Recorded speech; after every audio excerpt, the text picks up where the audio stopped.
रसूलुल्लाह सल्लल्लाहु अलैहि वसल्लम फरमाते हैं कि अगर कोई शख्स सुबह उठता है और वो सेहतमंद है, खैर में है, आफियत में है,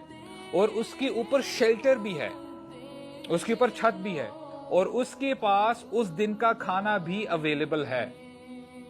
it is as if he is the king in the world, कि ये ऐसे है जैसे कि वो बादशाह की लाइफ गुजार रहा है।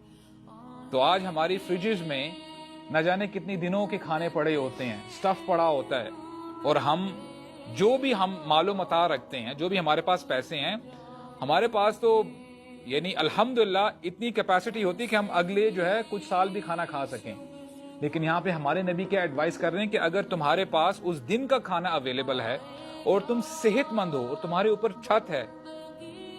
तो ये बहुत बड़ी नेमत है। अल्लाह ताला का शुक्र अदा करो।